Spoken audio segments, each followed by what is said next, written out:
MDH biryani મસાલા, પારંપરિક બિરયાનીનો અસલી સ્વાદ. असली मसाले सच सच MDH નમસ્કાર, સમાચારો સાથે હું છું જયેશ. મિડ ડે ન્યૂઝમાં આજે સૌપ્રથમ વાત કરીશું બિટકોઇનનો મામલો કે જે 2018ના કેસની અંદર મહત્વપૂર્ણ એક ફેસલો લેવામાં આવ્યો છે. વર્ષ 2018નો આ બિટકોઇન કેસ જેમાં સેશન કોર્ટનો મહત્વપૂર્ણ ચુકાદો સામે આવ્યો. વિશેષ અદાલતે કુલ 14 આરોપીઓને દોષિત જાહેર કર્યા છે, જ્યાં પૂર્વ MLA નલિન કોટડિયા પણ દોષિત જાહેર થયા છે.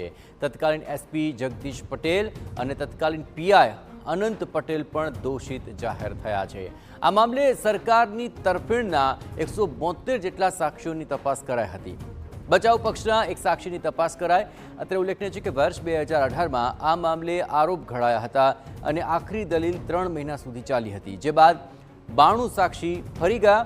જોકે અરજી આપનાર શૈલેષ ભટ્ટના એડવોકેટ રાજેશ રૂપારેલિયાએ સરકારના કેસને સમર્થન નહોતું આપ્યું, જેમની વધારાના સાહેદ તરીકે તપાસ કરાઈ હતી, જેમાં સમર્થન નહોતું આપ્યું.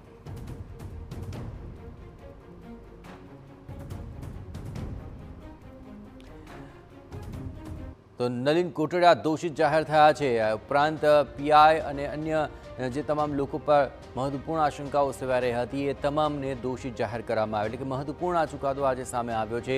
વર્ષ 2018નો આ બિટકોઇનનો કેસ છે અને લાંબી પ્રોસિજર બાદ આખરે આ નિર્ણય આવ્યો છે. તત્કાલીન SP જગદીશ પટેલ આ મામલામાં દોષિત જાહેર થયા છે.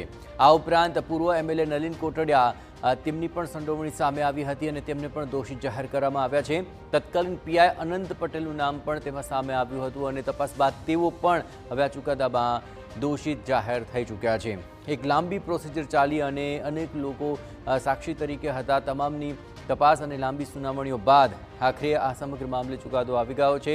બિલ્ડર શૈલેષ ભટ્ટનું અપહરણ કરી બિટકોઇન પડાવ્યાનો આ આખો મામલો હતો અને તેમાં પોલીસ અધિકારીઓએ શૈલેષ ભટ્ટને ગાંધીનગર લઈ જઈને બિટકોઇન પડાવી લીધા હતા. આ સમગ્ર મામલે ભાજપના પૂર્વ MLA નલિન કોટડિયાની પણ સંડોવણી ખુલી હતી અને તેઓ હવે દોષિત જાહેર થયા છે. એ ઉપરાંત તત્કાલીન અમરેલી જિલ્લા પોલીસ વડા જગદીશ પટેલ તેમની પણ સંડોવણી ખુલી અને અમરેલી LCB PI અનંત પટેલની પણ સંડોવણી સામે આવી અને તમામ પુરાવાને આધારે હવે તેમને દોષિત જાહેર કરાયા છે. આ ઉપરાંત વકીલ કેતન પટેલ સહિત 15 લોકો દોષિત જાહેર થયા છે. ભાજપના પૂર્વ MLA નલિન કોટડિયા એક મોટું નામ કે જે આ આખા ઘટનાક્રમની અંદર તેમનું નામ સામે આવ્યા બાદ તપાસનો એક મોટો ધમધમાટ ચાલ્યો હતો અને આખરે 2018ના કેસની અંદર હવે આ ચુકાદો આવતા તેમને પણ દોષિત જાહેર કરાયા છે. આ આખા બિટકોઇન કેસની અંદર અપહરણ અને ત્યારબાદ બિટકોઇન પટાવી લેવા આ તમામ મામલો ઉજાગર થયો હતો અને અનેક લોકોની સંડોવણીઓ પણ તેમાં સામે આવી હતી. એક લાંબુ લિસ્ટ સામે આવ્યું હતું કે જેની ઉપર આશંકાઓ હતી.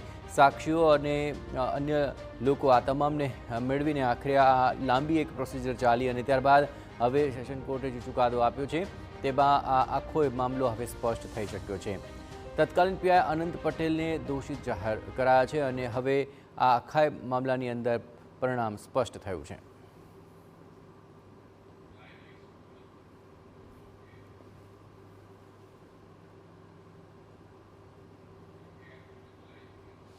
અને આખા મામલા પર વધુ વિગતે વાત કરવા માટે જોડાઈ રહ્યા છે ટીવીના સંવાદદાતા રોનક વર્મા. રોનક, એક મહત્વપૂર્ણ પ્રોસિજર ચાલી, એક લાંબી પ્રોસિજર બાદ આ તમામ નામો સ્પષ્ટ થયા છે અને ચુકાદો આવ્યો છે. ચુકાદાની વિગતો શું છે અને આ ચુકાદા બાદ શું આગામી કોઈ ઓપ્શન્સ આ તમામ લોકો પાસે રહેશે?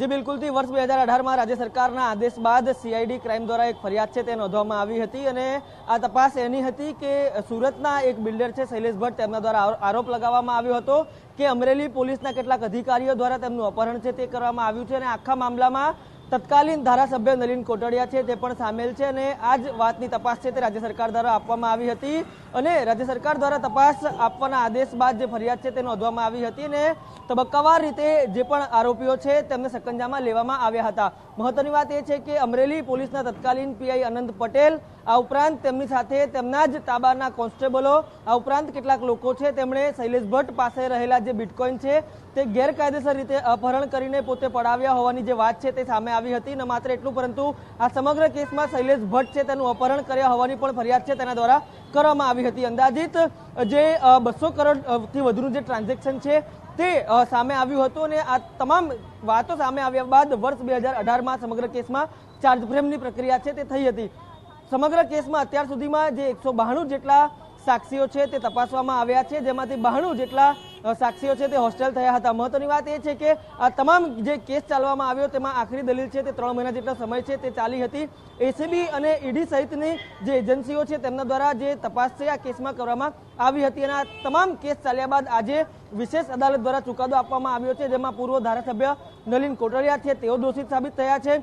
તત્કાલીન એસપી જગદીશ પટેલ છે તેઓ પણ દોષિત ઠર્યા છે. આ ઉપરાંત પીઆઈ અનંત પટેલ છે તેમને પણ દોષિત કરાર છે એટલે કે ગુનેગાર છે તે કોર્ટ દ્વારા માનવામાં આવ્યા છે. થોડીક જ વારમાં સજાનું એલાન થશે, પરંતુ ખૂબ જ અગત્યનો આ જે ચકચારી કેસ હતો જેમાં સરકાર અને અધિકારી બંનેની જે શાખ છે, જે આબરૂ છે તે દાવ પર લાગી હતી અને આખરે કોર્ટ દ્વારા આ તમામ લોકોને જે દોષિત છે તે માનવામાં આવ્યા છે.